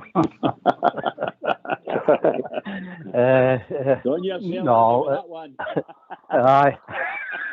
Don't worry, Jack. Well, listen, if I was in the changing room with them, right, I'd give them motivation. Don't worry about that. They need to, as the guys just said there, they need to get stuff up there like that. That really, like Walter did, get it pinned up there. What they think about you. Absolutely. Well, by now they should know exactly what they're about. They've been there often enough, and all the abuse to take time after time and still fall down and not get any heart. They should get that. They should know. Get out there. Look, you. Is this what you think about us? Right. Well, this is what we're going to sort. This is what we're going to get you. Get the motivational stuff. I'm glad we've not said nothing this week, because we usually come out with this, we're better than them and this and that and all that. They said nothing. Now, back in the day when we said nothing, we used to get results against them. So I'm hoping that, like I said that earlier, I'm clinging to everything. You know what I mean? We've got to do something here. We've got to come out here and really lay a marker on these. Let them know that we're not, if you're going to beat us, you're going to really have to roll us over. Don't just stand up to them. Look them in the eye and say, right, game on, that whistle goes. Right, you're getting it. Whatever you want to throw at us, we're going to throw back at you, and we'll see where it takes us. That's all I'm asking for them on Sunday. Jaffa, then GB.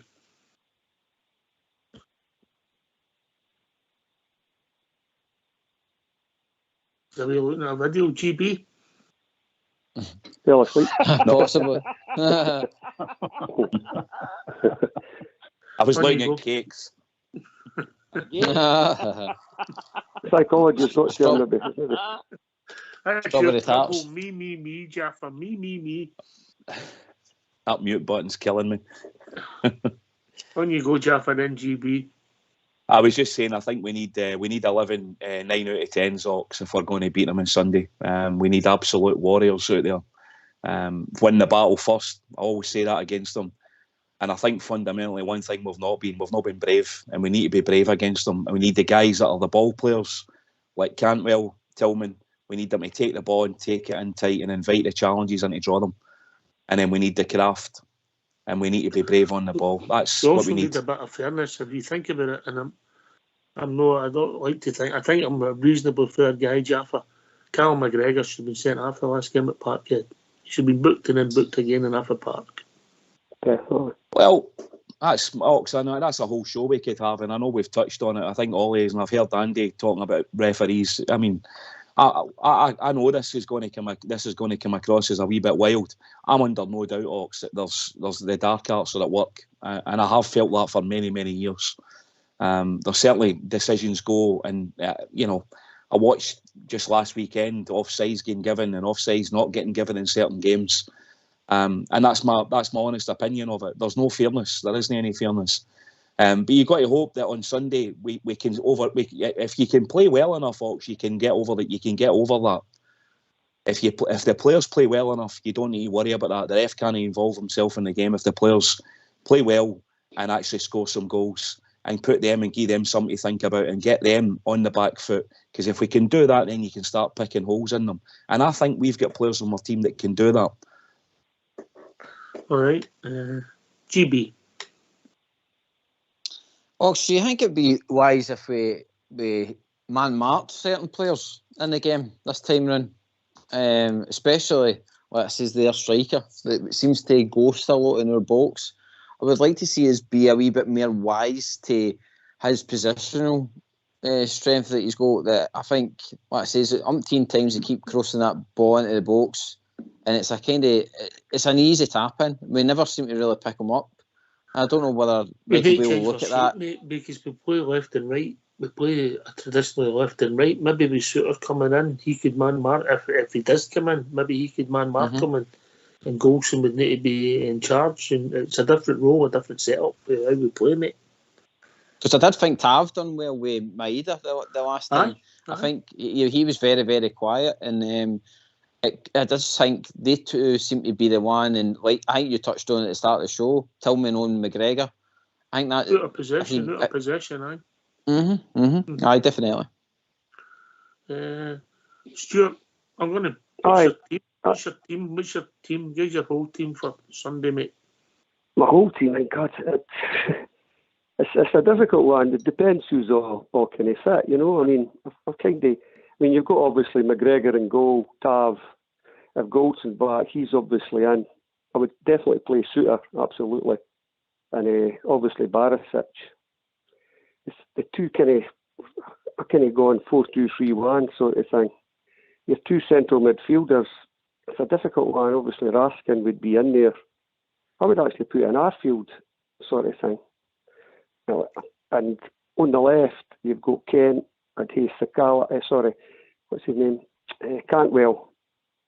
And what do you call it? Tillman in the centre, where there's a false number 9 sort of thing, and Sakala, because as I said the other night, McGregor seems to get a lot of space, and one of the guys saying should be no man Mark McGregor, and they've got to put somebody on him. I can't remember the game, but if you mind the great Beckenbauer going back, he used to swan about the middle of the park, and I can't remember what team it was. I was trying to research it tonight. Somebody man marked him. And it changed the whole game when they were playing for Bayern Munich. I can't remember the team it was that done it. And again, it changed the whole game. So what I'm trying to say is, like the last time, is we've got to try something different. We played them 3 times and we've done okay. The first time we played them, we should have actually beat them. So, but we've got to we can't just keep playing the same way all the time, because they're kind of changing things about a wee bit, which puts us half our stride. We're thinking, well, we done all right the last time, that's why we're not doing all right now. And one of the guys said, we need the effort. And I think it all comes down to psychology. You said it yourself. Bill should be saying to them, look, guys, I want 60 minutes out of you all, because I'm going to make subs. I'm going to make them. And threaten them a wee bit and say, if you're not at it, I'm taking you off. He's got to stop being this Mr. Nice guy. I think he's too nice a guy, to be honest with you. I like him. But he's a kind of nice guy, and he's friendly with the players. Rookie manager. That works up to a point. He's a rookie manager. Let's not be kidded, mate. He's still learning his trade, and that's a worry. I know, but he needs to learn quickly. He needs to have a kind of Walter Smith kind of attitude, part of Doug's head and boot his backside at the same time, that kind of thing. It's all right being friendly with him. I mean, Walter was friendly with them all, but no had a big respect for him. But he could be. You see that interview with Jack Young and that. I mean, he wasn't a shrinking violet either. You know what I mean? So. I didn't care if Bill's got that in his locker. You know what I mean? So I just feel there's a psychology thing that we need to break that barrier, the psychological barrier, and then the confidence will grow. That's just what I feel. You know what I would do? Here's what I would do. I don't know what time they put the team news out at the team sheets. I would leave it until folk were asking me, what's the team going to be? Because Celtic will be looking for this as well. What's the team news? Oh, I've not got it yet. Stretch it out as long as you can. That's a wee bit psychological sort of thing against it. And as one of you was saying, pin hangs up on the wall, like with Barisic, and you say, this is what happened the last time, and you've got the fans out there, played them 3 times, we need to win this one, or we're all in a bit of bother. He needs to be honest about it and say, the last cup final that they played, Bill should admit it. He says, I made mistakes, and I'm not making mistakes again. He needs to be honest with them so that they're thinking, my God, take the wind out their sails. That's what I'm trying to say. So when they're going out in that part, they're thinking a wee bit, they're just needing that extra 5%. That's what I feel, that wee bit extra. That's all you can ask for. Whoever's playing. You know what I mean? Bridgman, the point that Stuart made, it's a modern football player. Do you think they get motivated with things up in the wall in the dressing room? Actually, no, I don't. I think that they don't need to see that on the wall. They can see it in the press and social media. All these things are sitting in there, and they can see it. If they want to see it, they'll see it. I don't think it'll work against them. Different psyche. 20 years ago, you could pin that stuff up on the wall and say, this is what they think of you. You could. Don't get me wrong. I think it's very, very, obviously, very, very motivating. I'm of a different generation, so I don't see it that way. I think it'd be potentially a waste of time, and the manager better getting on with it and trying to get through what he wants them to do. And if they don't do it, then needs more coaching or a verbal kick up the bum, you know. Jaffa, and then we'll go to Andy with this. Do you think the modern day football player reacts to Some of the kick up the backside is big. Would it most eligible?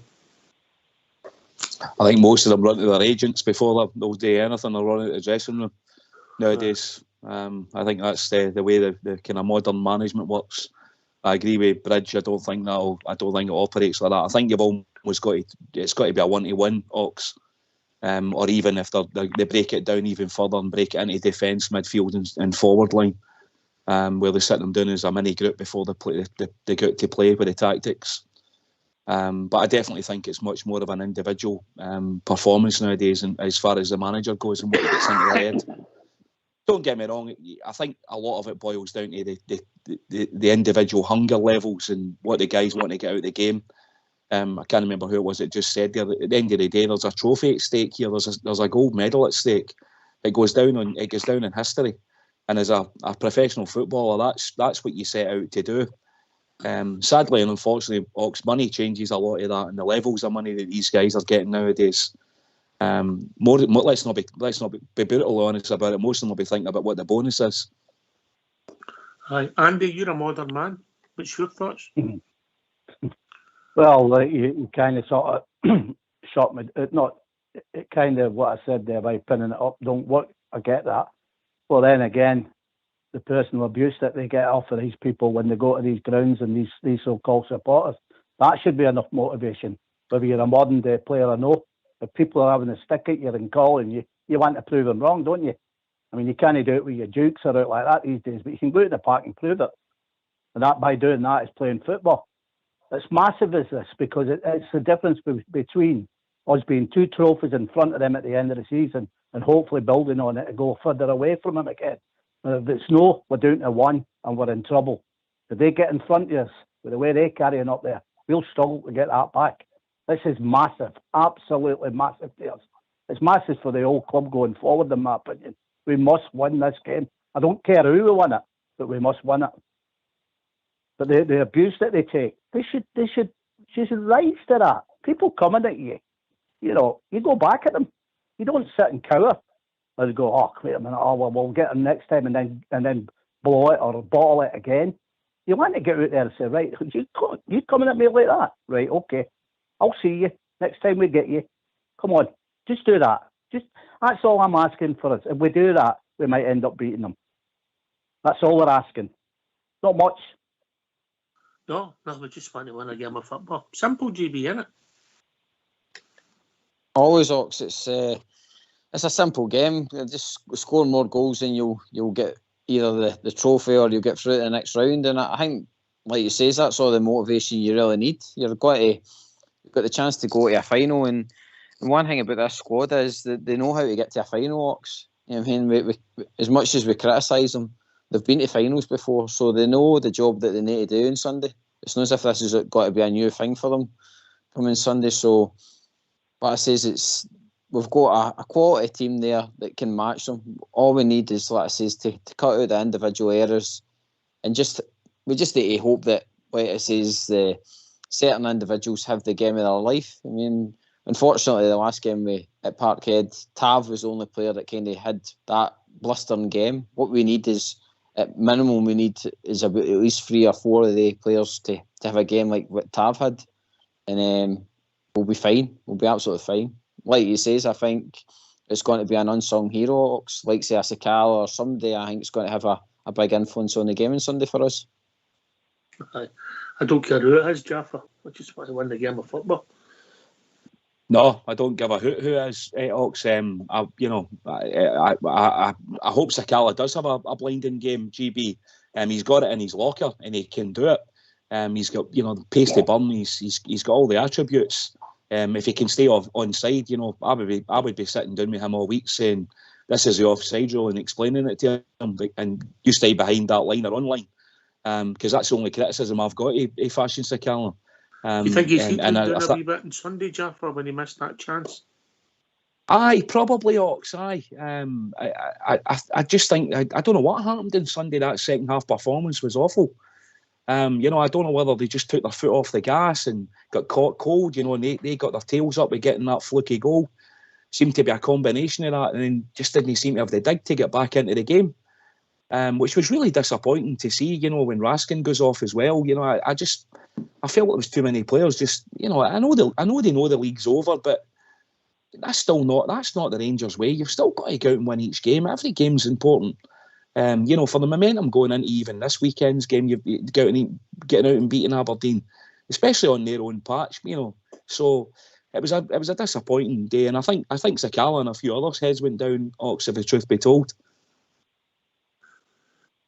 Yeah, I think he was influenced a wee bit with his miss, if I'm honest.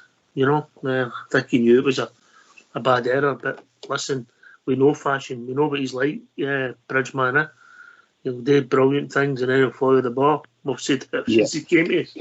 Yeah, we've seen that before, haven't we? It's sad.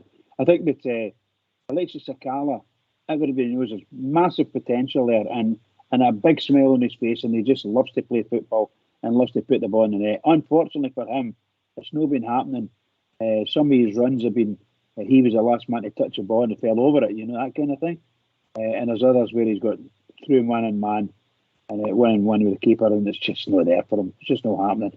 And when it happens like that, some of you guys have been fortunate enough to play sort of midfield, attacking midfield, or even up front. When you get these chances, somewhere around about the penalty area, you've got to be able to score. You've got to be able to score.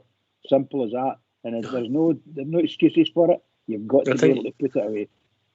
If I'm being honest, Stuart, I think he should have scored in the semi-final. I think he should have made it 2 each, mate. I like the guy, and I think he's. I mean, Beale, as one of the guys was saying, speak to them on an individual basis. I think that's true. I think Beale's good at that, because obviously when they go to the 55, Gerard Beale was there. Beale was a kind of good cop, bad cop type of guy, and Gerald was a wee bit separated from it, and that was a good combination, I felt. So I think Beale's a quick learner. That's what I'm trying to say. He's looked at probably the games we've played and said we've not played that bad, and as one of the guys said, it's just been daft errors that's kind of let us down. I've got a lot of confidence with the game, believe it or not, and I'm a wee bit glad Souttar's kind of back, and hopefully he'll take the place of Davis, because Davis is gone now, and I think Souttar could do a Katic sort of thing and get a header in and put one into the net, because he's good in the air. He's a big lad, and he's no fear to get his head in. I just get a feeling that Sakala, if he just gets that chance, I think he could be a big game type of player, and the game will suit him because they'll be pushing forward. And that allows Sakala just to the ball over the top, and they've got to use that ball, if you know what I mean. They've got to use that ball over the top. I think he'll still play Morelos. I think he will. But again, Morelos has got a lot to prove as well if he's wanting to win a cup before if he's going type of thing. So I think it's still to gel yet for us. I think you've got Tillman. Heard you saying earlier, he kind of drifts out and in the game. He's a great wee player. I like him. And Cantwell's coming on to a bit of a game too. So I think there's a time where it'll all gel, if you know what I mean. And this could be it. I just get a feeling that it could be it. It could be a stifling game, absorbing a lot of it, be back and forward. If we cut out the mistakes, we could be going into the last quarter and maybe get that goal. And if we got the goal going into the last quarter, go with Heeds in front for a change in the last sort of 10, 15 minutes and kept it, I think we've got to do it type of thing. I just get that feeling. Don't know. Maybe I'm living in hope, I don't know. But I just feel like this time, Beale's learning as he's gone. And he's not a daft laddie. He's learning quickly. And he knows the pressure's on him. He knows that if he gets beat here, it's going to be a long summer for us all with the transfers that's coming in. I quite like the Sunday what's going on. If you just get this wee trophy in the bag, I think it would relieve the pressure on everybody. I think we all know that, eh? Really do. Good point, Stuart. Jaffa? Yep, I think that would happen, Stuart. You know, getting to the finals absolutely critical. It's hugely important. You know, for what's going to happen at the club and who's going to stay, and also the individual players. You know, getting the victories, it's massive. And beating them in particular and laying a marker on them. Just, you know, you think back to the last couple of games against them, and something that's come into my mind a lot. We've had won moments. It's not that we've not had won moments. We've had won moments to beat them, but we've just not taken our chances. You know, even in the last game there a couple of weeks ago at Parkhead, the first half, we were the better team.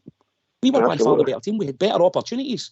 We started really well. We started the game in the front foot. We were at them. We were right up for them in the first 15, 20 minutes.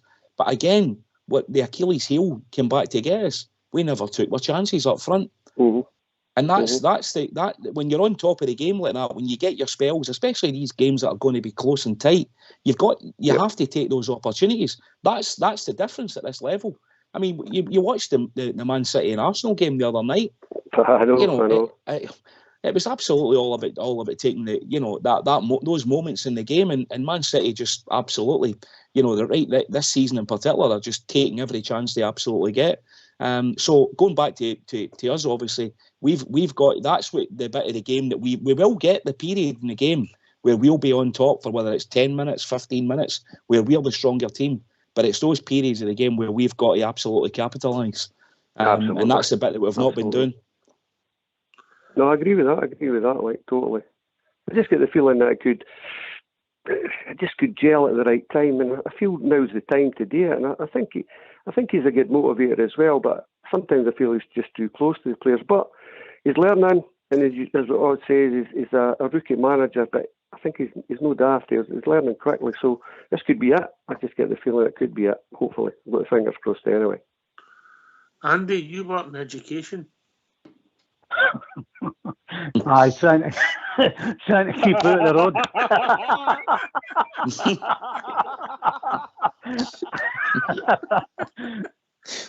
Trying to hide for the darts. You've been naughty there. You've been naughty there, Ox.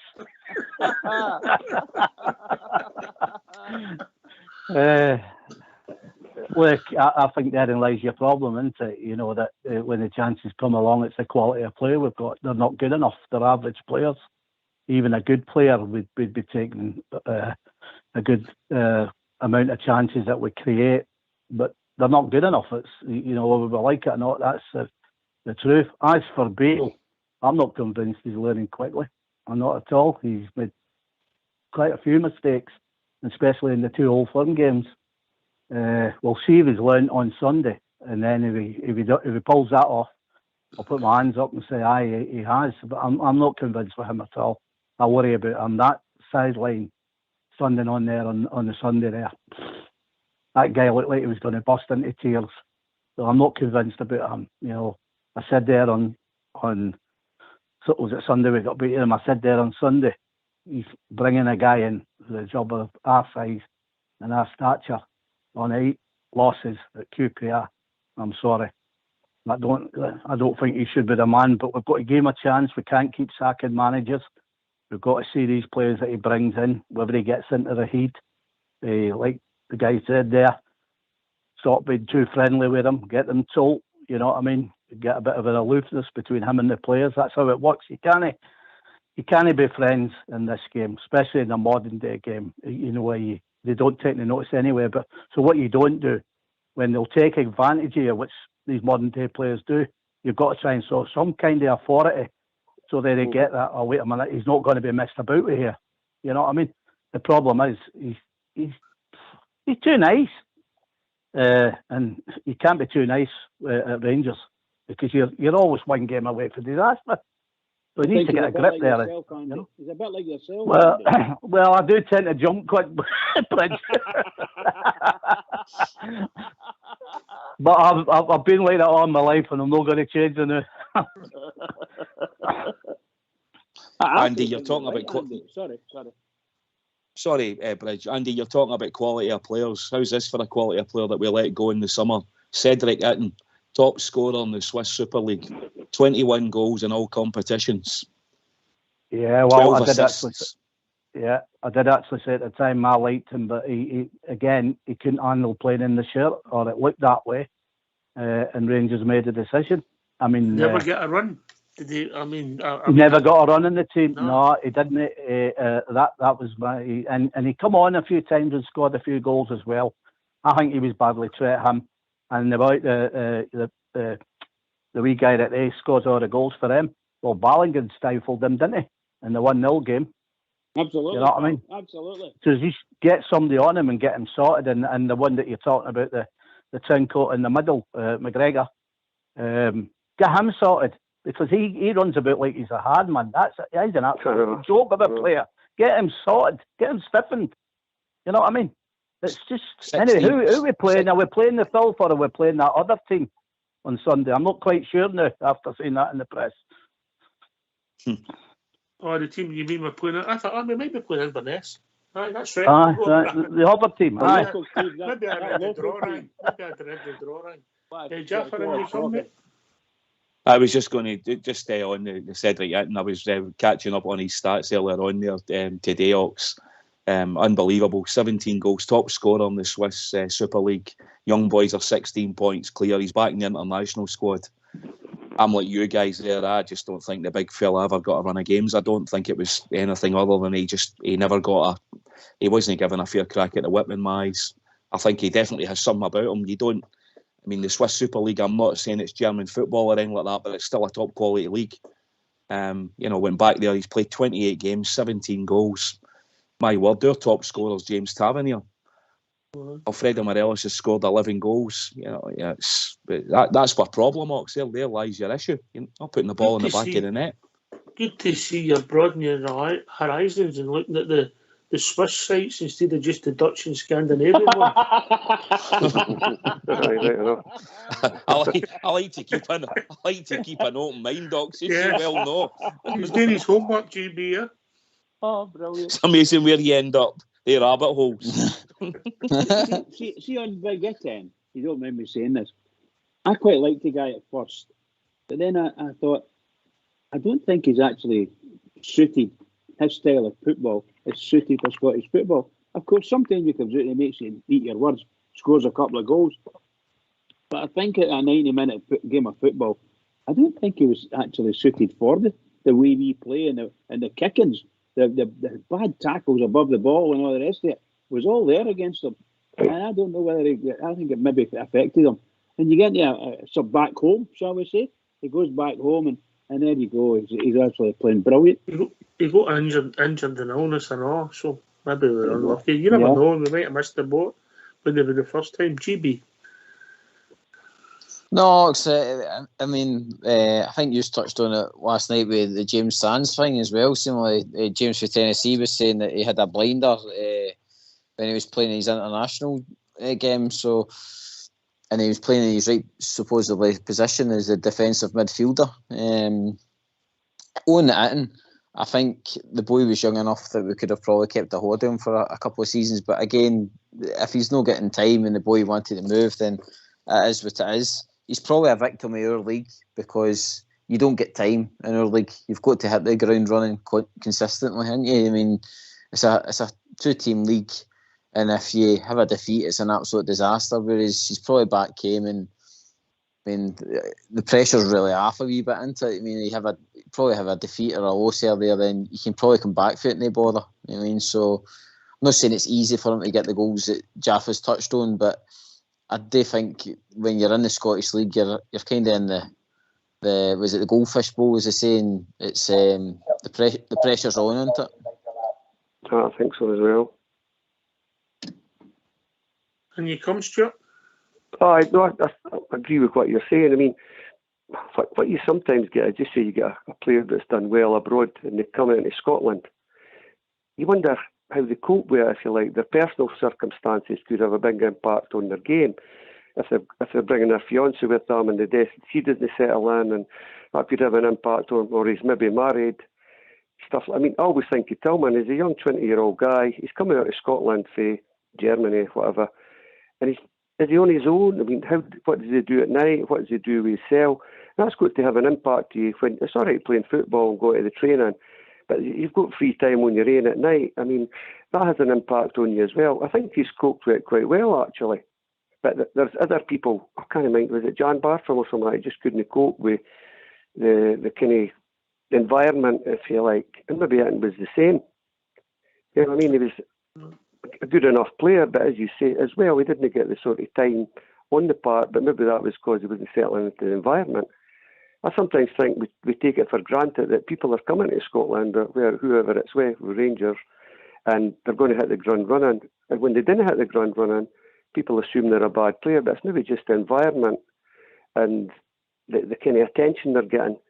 If they're coming for a sort of Swiss league, they're not getting the same attention there, and scrutiny is what they get in Scotland. And it spooks people, I think. It really does. I think it freaks them out. So when he's went back, he's less pressure on him. As you say, the shirt's too heavy. And that could affect a lot of the people, if you know what I mean. Not the first time, mate, that's happened. Oh, definitely. I mean, a lot of better players than him that have just not been able to handle it, let's be honest. You know what I mean? Aye, Jeff, and that we need when you brought your fiancée, your wife went nuts, didn't she? Oh, aye. That was always a problem. Aye.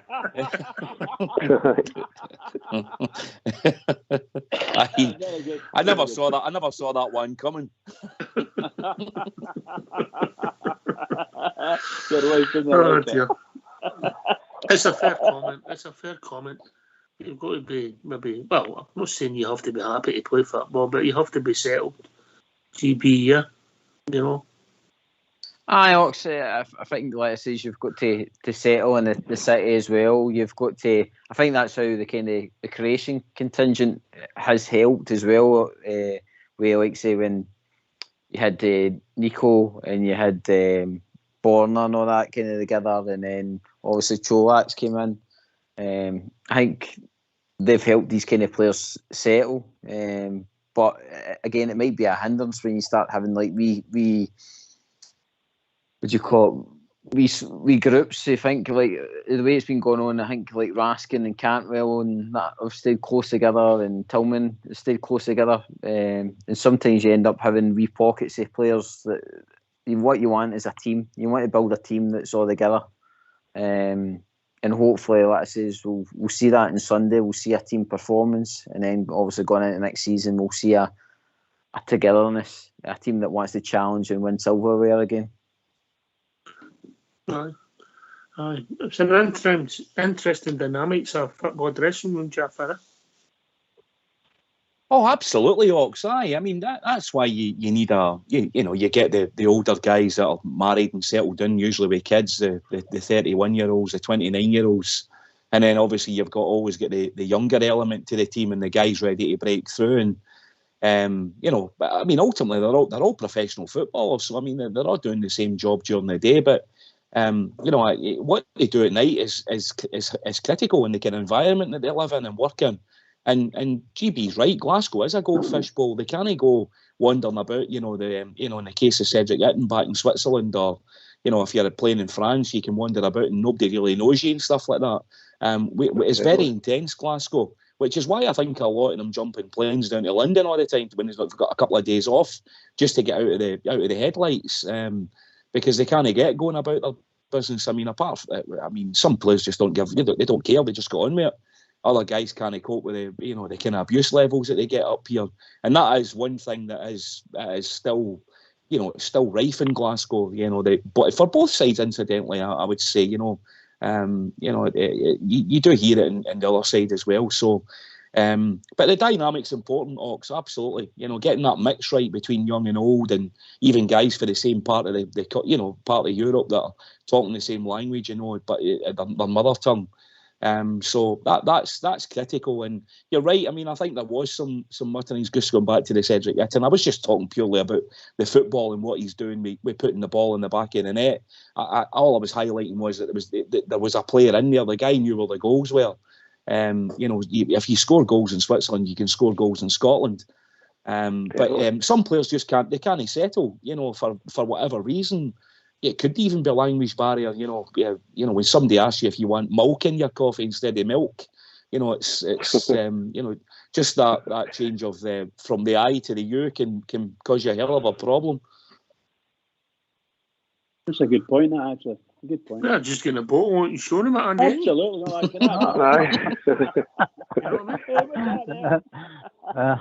No, in my case, it'd be a two different brands of vodka. Like, they could get used to that.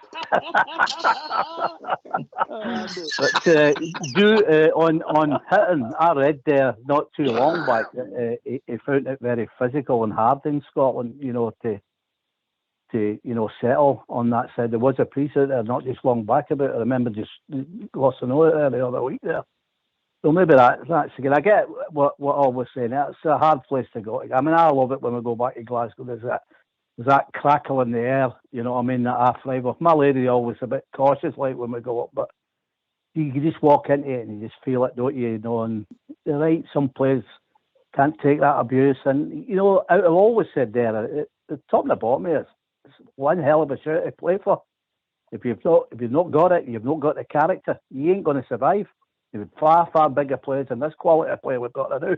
That's not done it at the Rangers. So, you know, there's a lot to be said about that. Without a doubt, right enough. But we need to get players that can come in and handle the shirt and really get what we're about. I mean, young Raskin and Cantwell.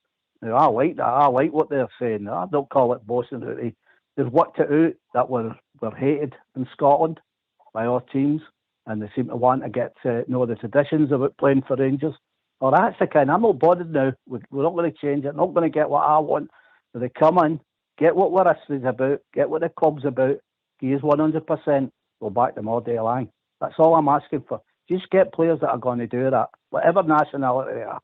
You know, they've got to come in and they've got to realise what they're playing for and who they're playing for, and they have to. And not about settling in. We ain't got time to be settling in now. We're in last chance saloon now. We've got to make sure that we move on. We must do. It's got to happen. We can't keep putting up with this because it's a mindset. Even if you're bringing in new players that are better quality than this, if you're still playing the same kind of football and still falling down when the games matter, that mindset sticks there no matter who you bring in. So we have to make sure that we bring the right players in this time to get us going on the right track. I'm sure we can, but it's going to be hard. You know, we've got to be realistic. Gamble, here, you know, it's a gamble. It's a gamble. Yeah. It's the point Stuart makes. You've got to settle in. You might want to do it. You see all the right things. You come and you just get homesick, and then you're not happy. You don't perform, and you might be a good player. It just happens. Anyway, gentlemen, time to start winding the show up. So, last word for your good self, Stuart. I mean, I feel that we've been unlucky, just as you say, just not taking the chances at the right time, one of the guys was saying, and that's crucial. I mean, look at Man City last night, a couple of chances, and De Bruyne on that. Yeah, I mean, you've got to take them when you're on top, and if you didn't take them on top, you lose a wee bit of confidence. It gives the other ones confidence. So I feel we're gelling, and I feel I'm going to put my I think Suter could get a goal, a header or something like that. He's been going about his business quietly. I think we could gel here. I've got a bit of confidence about it. I don't know. I just feel a bit more confident in what I did. The Aberdeen game, I've forgotten all about it. I think it's been in their minds. This is a big, important game. So that's it. I think we can do it, and let's hope so. That's all I'm saying. Cheers, mate. Andy? Yeah, like I say, I echo everything that's been said tonight. It's been some good points, right enough, and just hope we go fourth now and we all have a good day. And just thanks for putting up with it. No, always a pleasure, mate. Always a pleasure. Jaffa. Yep, just on the same sentiment, Ox. Just want a performance. Just want the boys, the boys that get the blue shirt, they get the nod. Just absolutely get everything. Just get absolutely, put the best 90 minutes in, or however long you're on the park on Sunday, and turn them over. Give the fans a performance, and more importantly, do it for yourself. Do it for the Rangers, the players. Do it for your teammates round about you. And I'll be right up for it, Ox. Thanks for having me back on. Good to be on with yourself and GB and Bridge and all the other lads. Yes, nice to be back on. Yeah, mate. Yeah, good to hear from you, mate. GB. Yep, well, just thanks for having us on, and it's been a great debate. It's great hearing the callers come in. Andy and was it Stuart? Yeah, just really good points hearing for you and that. And like I says, tomorrow's Friday, not long to go. I accept that, GB. Good points for Stuart. Bridgeman. Well, what can I say? What a marvellous night. Marvellous night, Elkster. Thank you very much. And well done to the techie boys in the background for keeping the show going together. And these two guys that looked after me tonight, GB and I can't even remember now who was all. Cedric. I know. Not seriously. But everybody, thank you very much for looking after me. Jaffa, of course, for God's sake, my Benoni friend. Thank you very much, Jaffa. No, seriously, we really need, just as everybody said there at the end, we need to get all the players to turn up, the manager included. We all need to turn up as a club and show them what we can do. And if we show them what we can do, then they'll not be able to beat us. I'm quite sure of it. So we need to do it. But to all the Rangers fans all over the world, and particularly Rangers fans on here on Rangers Radio, massive, biggest game of the season coming up this weekend. Biggest game. Everybody keep it going for the Rangers, because the Rangers really need us, and so they do. Keep it going. Here, here. Cheers, mate. Thanks to Andy and Stuart for joining us. Jaffa, GB and Bridgman for doing the show. Fox and Old School Blue for doing the technicals. This has been Rangers Radio. We'll be back tomorrow night between 8 and 10 talking about all things Rangers. Take it away, Old School Blue.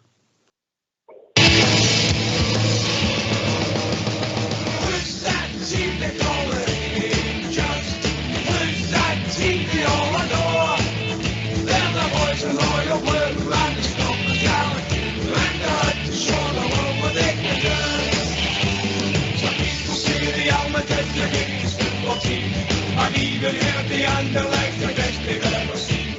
The Manchester United and Tottenham Hotspur too.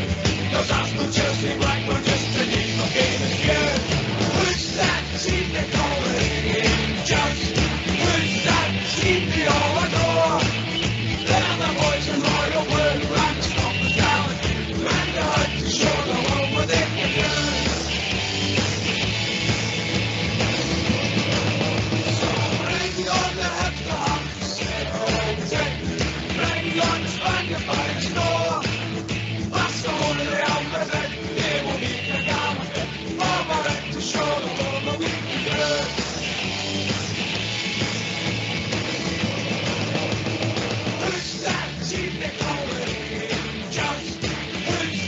Keep the all